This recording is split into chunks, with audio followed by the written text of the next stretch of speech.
About every 70 seconds, someone in America loses touch with the past and the present, the fading memories caused by Alzheimer's disease. We're en route to 115 million Alzheimer's patients by 2050 worldwide, unless there is a very dramatic change in the course of research.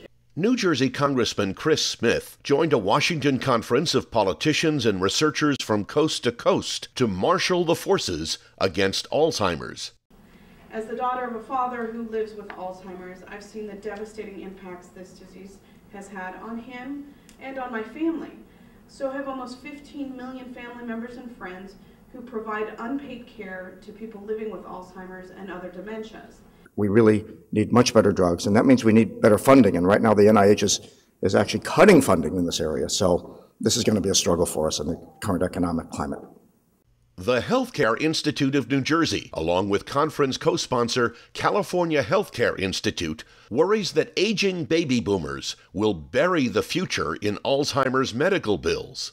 All the more reason why we need to run as never before to find a cure, and certainly on the short term to try to delay the onset of Alzheimer's. Delay is all that today's drugs can do. No one's sure what steals the brain's memories or how to prevent Alzheimer's from attacking the brain. But mounting evidence points to a protein called amyloid, a plaque that interrupts brain signals. The basic understanding of the disease is reaching a point where something that is being looked at now is going to bear fruition and show activity in the clinic with patients. But it takes 15 years or more to develop, test, and approve new drugs. So many researchers are now looking at medications already in use for other ailments. The last thing we want to do is disrupt normal function, but many drugs we create for brain, be it for Alzheimer's or other indications, do just that. So repurposing a drug that we already know is safe is a great way to short circuit and really speed up drug development. One promising Alzheimer's strategy coaxes the immune system to go on the warpath.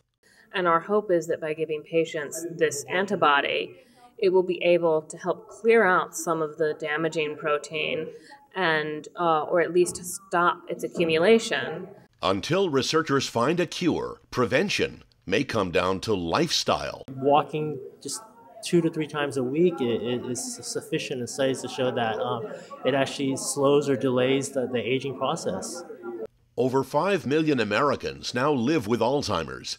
That number may triple in the next 20 years.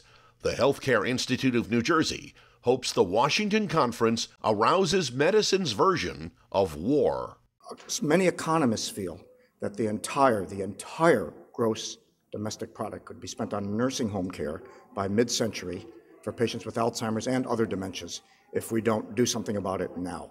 So this is actually the war we should be fighting, because it's not a war just for democracy, it's a war for mankind. This is Mark Levinson reporting.